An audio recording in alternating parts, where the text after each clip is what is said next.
harus detail, harus lengkap, karena kekuatannya ada pada detail, ya. Maka karena itu tadi, ya, ada setting, kemudian ada konteks kultural, histori, ya, ada simbolik emosional, gitu ya, dari karakter, gitu, ya. Nah, kemudian berikutnya kita lanjut. Eksposisi juga berfungsi menciptakan tone atau mood. Tone, ya, itu kalau kamu ingat materi yang kemarin, tone itu ada dua. Yang pertama adalah suara atau maksud dari penulis. Maksud dari penulis atau suara dari penulis tentang apa yang dia tuliskan atau maksud dari penulis tentang apa yang dia tuliskan. Dan yang satunya lagi, pengertian tone adalah suasana atau atmosfer. Artinya suasana yang dibangun, yang diciptakan pada tulisan itu. Apakah kesedihan, kegembiraan, dan sebagainya. Ya. Kemudian mood. Siapa yang tahu mood? Kan kamu sering kali ya apa namanya memberikan alasan kalau disuruh nulis itu, wah saya lagi nggak mood Pak, gitu ya. Iya apa iya? Iya, Pak. Iya, Pak. Ngomong-ngomong kamu kasih alasan itu kamu tahu nggak pengertiannya mood? Kalau Jangan-jangan kamu kalau menurut saya sih pemit? suasana hati, Pak. Oke, suasana hati. Sekarang persoalannya, kalau kamu menjadi profesional, menjadi wartawan, kemudian kamu menulis cuma berdasarkan mood, kira-kira kamu dipecat apa enggak? Iya, Pak. Karena jadi diri sendiri. Iya kan? Kenapa? Karena kamu menunggu suasana hati kamu nyaman baru kamu bisa nulis. Salah, ya. Mood itu, suasana hati itu, ya kan ibaratnya seperti jelangkung ya. Datang, kenyamanan mood itu, kenyamanan hati kamu itu datang tanpa diundang, pergi tanpa diantar kan gitu. Artinya dia tiba-tiba saja enak, tiba-tiba saja nyaman, tapi kemudian pas terbesit pikiran kamu tentang kekesalan kamu, rusak deh moodnya, kan gitu ya. Maka jangan andalkan mood, apalagi kalau kamu profesional sebagai jurnalis, sebagai wartawan yang memang pekerjaannya menulis.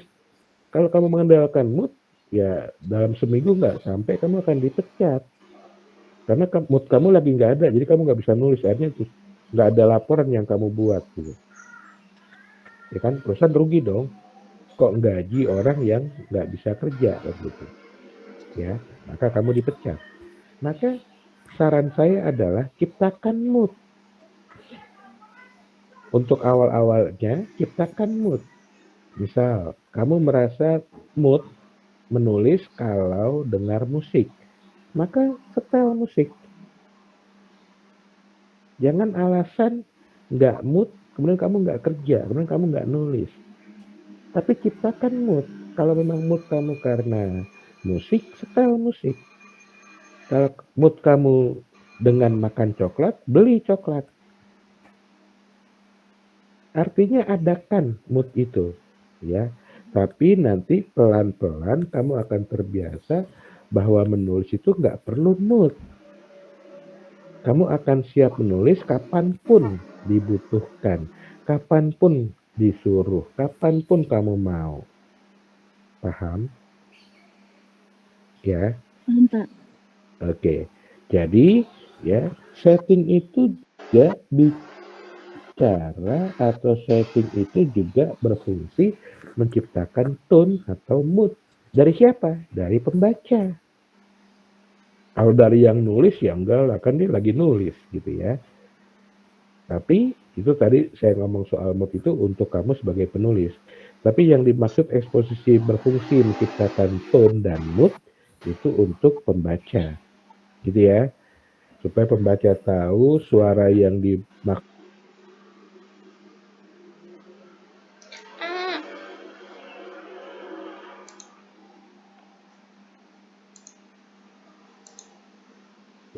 mood-nya pembaca, artinya menimbulkan keinginan bagi pembaca, menimbulkan suasana hati yang pengen tahu gitu ya, yang kepo supaya si pembaca tidak melepaskan matanya dari tulisan itu. Gitu ya. Lanjut, memaparkan karakter. Nah, tadi karakter si tokoh ya, tokoh-tokoh yang ada dalam cerita itu, dalam kisah itu. Siapa aja itu harus dipaparkan. Dan menyajikan fakta lain yang penting untuk memahami cerita. Apa kira-kira fakta lain yang penting untuk memahami cerita? Kira-kira apa? Misalnya, ya, eh, para pendukung ya dari peristiwa itu. Gitu ya. Oke, sampai sini jelaskah atau masih ada yang belum paham?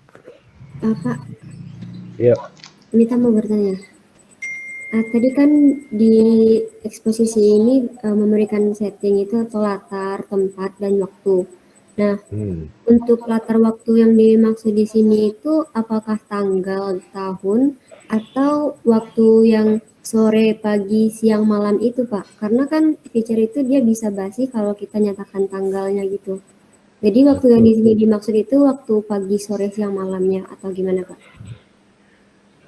Tergantung tulisannya tentang apa.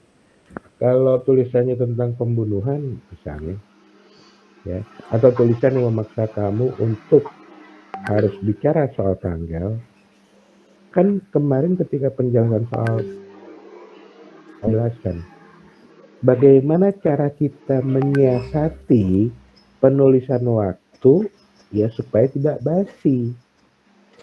Artinya tetap aja harus ditulis waktu itu. Tapi bagaimana cara penulisan kita supaya pikir kita tetap awet. Jadi bukan pemahaman supaya nggak basi maka jangan tulis tanggal. Salah.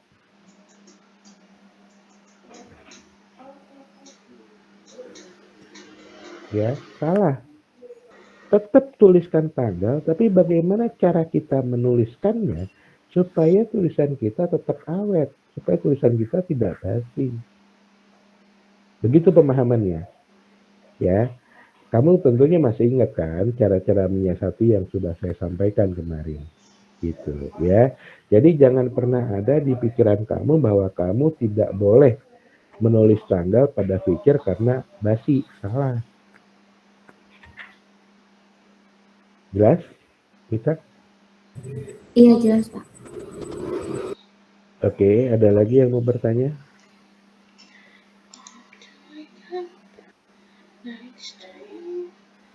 Ada lagi yang mau bertanya? Ini tadi eksposisi itu penjelasan yang saya sampaikan ke kamu tuh panjang loh. Paham nggak? Jadi eksposisi itu ya memicu bukan cuma tadi ya, bukan cuma sekedar tempat dan tanggal peristiwa, tapi juga karakter atau pemaparan tentang tokohnya. Di pemaparan itu ada karakternya, ada konteks kultural dan historisnya, ya, ada tone dan moodnya, ya, dan ada fakta lain yang mendukung dari cerita.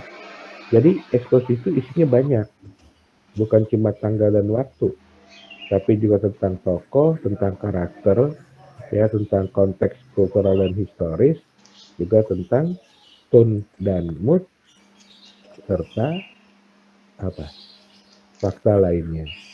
Ya. Nah, meskipun banyak, bukan berarti eksposisi itu harus satu bab sendiri. Itu kalau novel bisa kali ya satu bab sendiri. Lah kalau tulisan, kan nggak mungkin satu bab sendiri. Jadi bagaimana cara kamu menyusun tulisan itu, tapi unsur eksposisinya lengkap, tapi tetap tulisan itu misalnya cuma satu halaman majalah misalnya. Ya, jadi sangat dibutuhkan keterampilan aransemen tadi, plot tadi, ya, Karena kalau semuanya sesuai plot, ya, maka eksposisi seberapa alinea, ya, dan unsur-unsur lainnya itu bagaimana, itu kan bisa diatur. Oke, paham sampai sini? Jelas? Dan saat kamu menulis itu, gunakan logika, bahasa, dan rasa bahasa. Dua hal itu penting untuk menjadi alarm kamu. Oh, ini tulisannya nggak nyambung nih, ya. Logika bahasa kamu bermain di situ. Ini tulisannya nggak enak nih, rasa bahasa kamu bermain. Jadi kalau kamu sudah memiliki logika bahasa dan rasa bahasa, maka keduanya itu akan menjadi alarm bagi kamu saat kamu menyusun tulisan. Jelas sampai sini? Jelas, Pak. Oke. Ada yang mau bertanya? Ada? Kalau nggak ada kita lanjut. Ya. Masuk ke daya pemicu di eksposisi atau posisi sama di pembukaan. Ya. Apa sih daya pemicu itu? Adalah peristiwa atau karakter yang memicu konflik. Ya, kalau saya ibaratkan dengan senjata adalah pelatuk untuk membuat cerita menjadi seru. Karena sebuah pistol itu ketika pelatuknya ditarik, maka yang bunyi adalah door, dan door itu kemudian membuat cerita itu menjadi seru. Sampai sini paham? Silakan yang mau bertanya.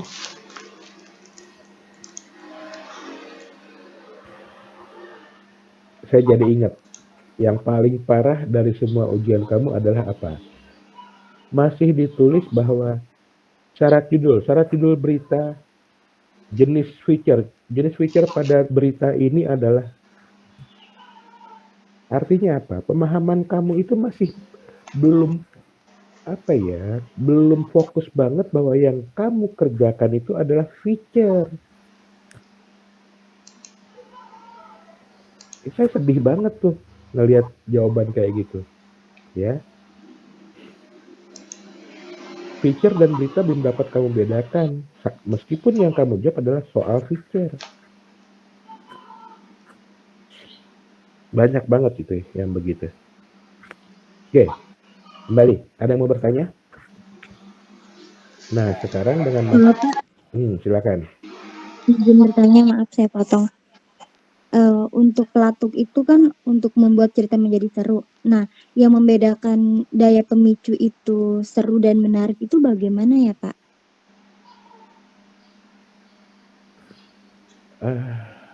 Saya jadi nggak ngerti nih. Gini,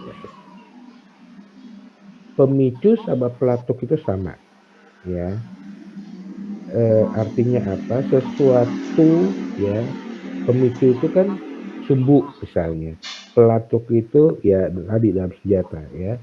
Nah, sesuatu yang kamu buat dalam tulisan itu yang nanti akan membuat cerita itu menjadi seru. Apa pertanyaan kamu? Ya tergantung ceritanya, Melan. Tadi, ya. Karena kamu bukan lagi nulis novel nih, feature. Artinya ada peristiwa yang kamu tulis, ya. Bukan fiksi, bukan khayalan kamu. Jadi kamu nggak bisa bertanya apa, tergantung peristiwanya. Jadi tadi contoh, saya menulis tentang keluarga broken. Peristiwanya adalah keluarga broken gitu. Apa yang membuat seru?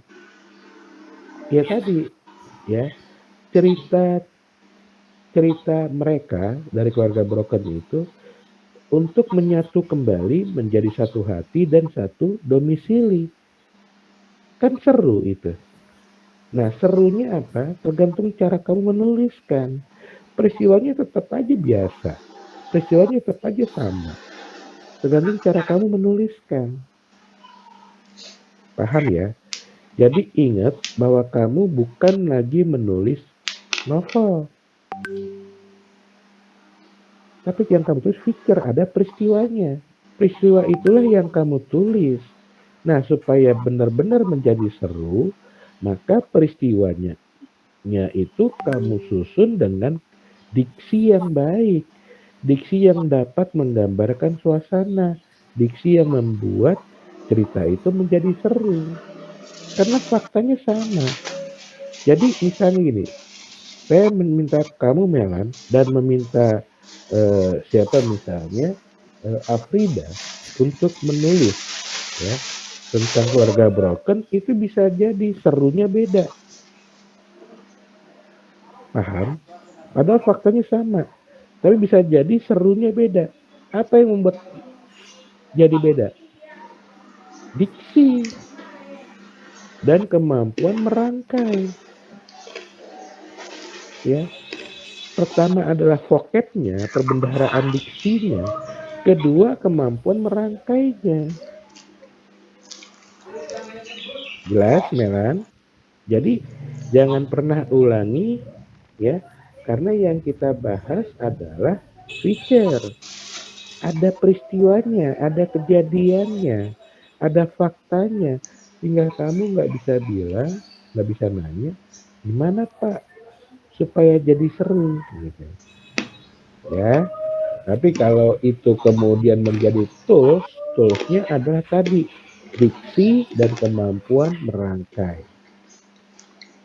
Sampai sini jelas semuanya? Jelas, Pak. Oke, makasih ya. Pertanyaannya bagus. Ya. Ada lagi yang lain?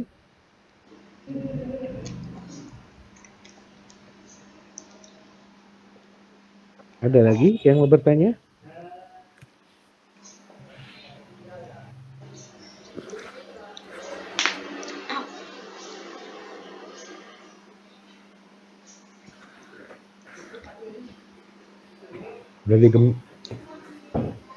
Ada lagi yang mau bertanya?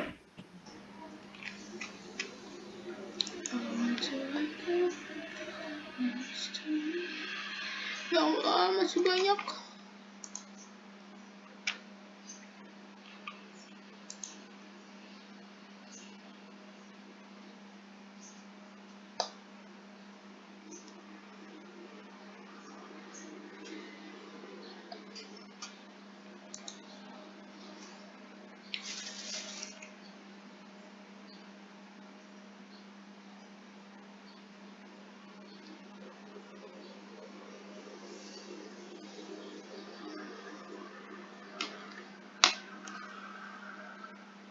Oke.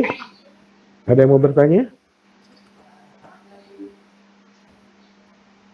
Kalau nggak ada kita lanjut ke konflik. Ya. Konflik ialah pertentangan yang tidak dapat dicegah, yang merupakan esensi dari cerita. Sebuah cerita yang baik pasti mengandung konflik. Karena lewat konflik inilah sebuah hikmah cerita dapat dipetik. Ya.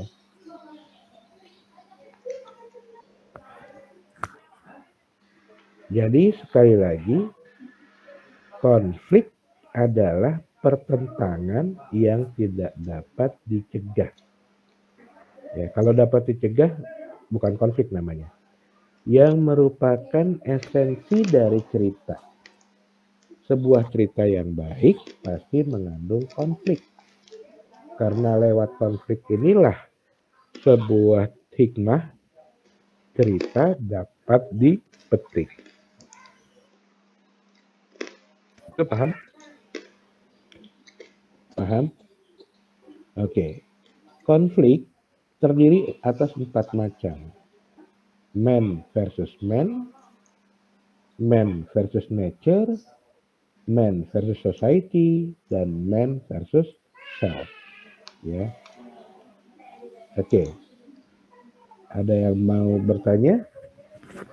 Yang harus kamu perhatikan dari jenis konflik adalah perbedaan antara society dan nature. Ya, hati-hati, jangan sampai terjebak. Ada yang mau bertanya? Silakan.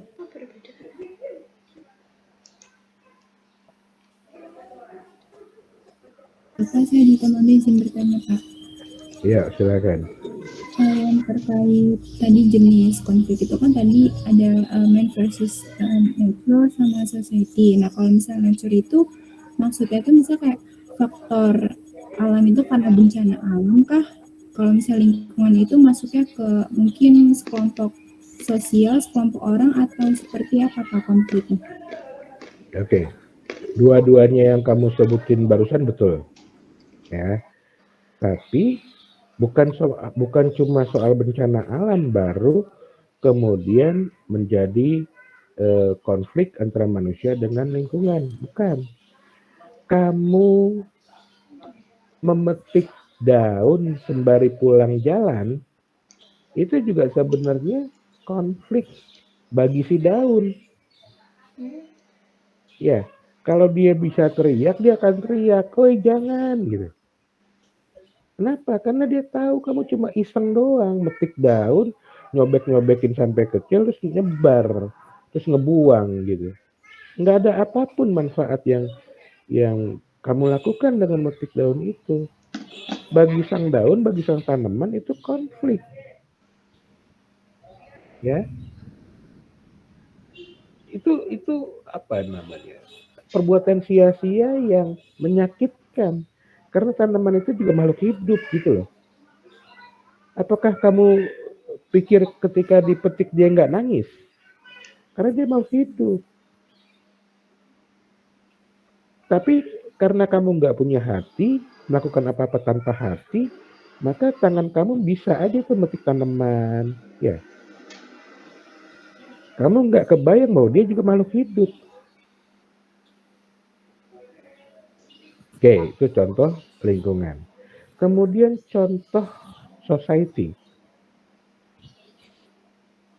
Ada seorang narkoba misalnya, ada seorang pengguna narkoba, ya, itu menyebabkan konflik bagi lingkungan, society, lingkungannya warga, gitu. Kenapa? Karena meskipun yang narkoba itu cuma satu orang, si anak muda itu, tapi gara-gara dia narkoba, maka se-RW itu menjadi intayan polisi. Ya, ketika dia sebelum ditangkap itu si anak muda itu pasti akan dimonitor, akan diintai, akan diikuti oleh para polisi. Nyaman nggak lingkungan kalau ada polisi yang menyamar gitu? Jangan salah, ya. Tukang gorengan bisa jadi polisi, tukang mie dok-dok bisa jadi polisi. Saat ada tetangga kita yang menjadi pengguna narkoba. Nyaman nggak?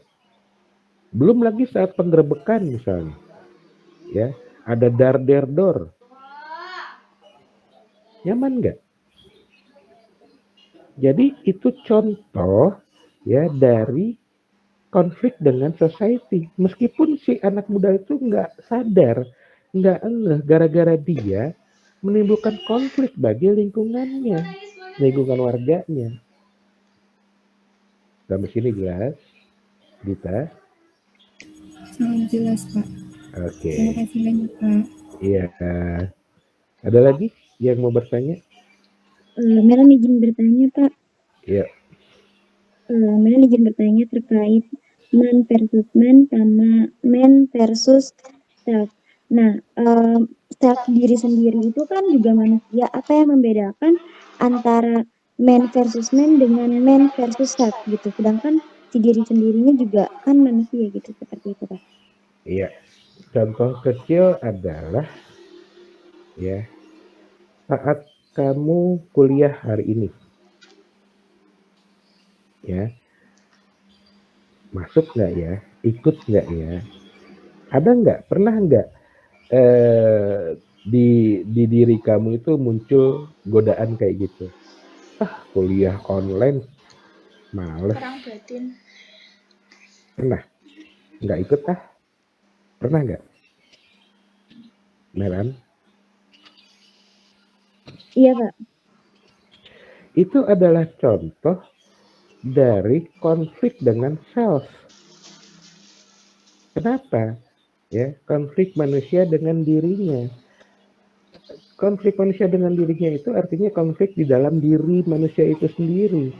Ketika kamu ingin kuliah, kemudian ada godaan, ada bisikan lah ya, kuliah online tuh ngebosenin, ngejenuhin, nggak ketemu, dosennya nggak tahu kalau kita nggak nyatet, dosennya nggak tahu kalau kita nggak menyimak, ngapain ikutan, udah mendingan nggak usah ikutan. Itu konflik-konflik seperti itu, konflik-konflik hati, konflik-konflik jiwa, konflik-konflik batin, itu adalah konflik self. Karena terjadi pada diri dia, di dalam diri dia, tidak keluar. Contoh lagi, ya misalnya puasa kemarin Ramadan, atau mungkin sekarang masih ada yang puasa Syawal, ya. Kan kamu puasa. Kalau kamu lagi sendiri, ya, atau kamu wudhu aja, terus sambil minum air, ketahuan nggak? Orang lihatnya kamu wudhu, nggak lihat minum air. Tapi kalau kamu tergoda oleh bujukan-bujukan kayak gitu, kan puasa kamu batal. Meskipun kamu tetap seolah-olah puasa, tapi secara pahala udah nol. Secara pengakuan sudah nol. Kamu membohongi diri kamu sendiri. Meskipun di tengah keluarga kamu bilang, mana nih minumnya, aus banget. Padahal kamu udah nggak puasa. Itu loh Melan, yang self kayak gitu. Paham ya? Kalau konflik manusia dengan manusia, artinya itu konflik eksternal. Ya, misalnya ya, kamu dicemberutin sama siapa, atau kamu berantem ya dengan perempuan lain sampai tarik-tarikan rambut misalnya. Iya Pak, iya. Kalau laki-laki mungkin tabok-tabokan, kalau perempuan tarik-tarikan rambut gitu ya. Ya. Nah, itu man versus man karena eksternal dengan orang lain gitu loh. Ya. Jelas ya kan sampai sini? Jelas Pak, terima kasih Pak Azmin. Yuk, ada lagi yang mau bertanya?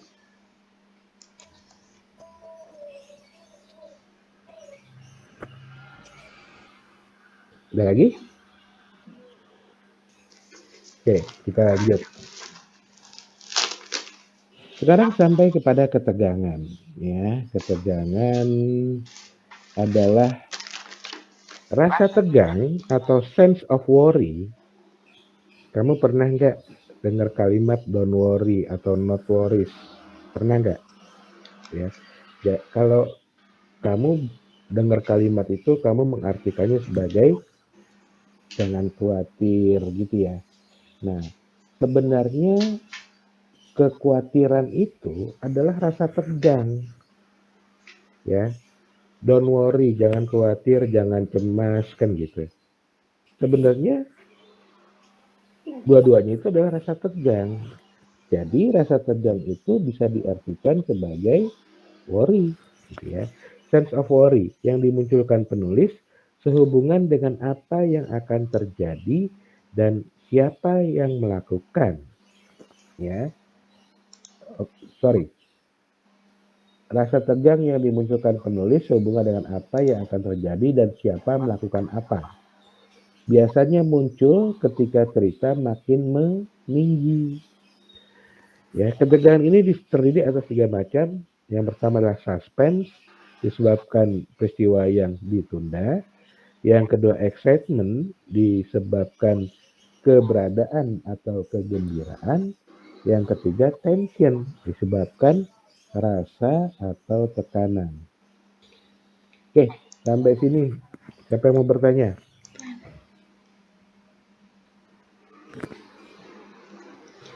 Izin bertanya Pak. Oke. Untuk yang ketegangan bagian suspense Pak, kan disebabkan oleh peristiwa yang tertunda. Jadi peristiwanya ini kita ceritakan lagi gitu, flashback lagi di alurnya atau bagaimana ya Pak? Oh bukan, maksudnya suspense itu adalah contohnya ketika kamu kemarin masuk politeknik. kamu tahu ada pengumuman kelulusan politeknik, ya. Kira-kira saat kamu membaca pengumuman itu tegang apa enggak? Tegang, Pak. Oke, ya. Itu adalah ketegangan ya akibat peristiwa yang ditunda. Peristiwanya yang ditunda apa? Lulus atau tidaknya kamu. Ya, yang ditundanya itu lulus atau tidaknya kamu. Tapi pengumumannya tidak. Apakah itu jadi flashback? Tidak. Ya. Jadi pengumuman yang pengumuman kelulusan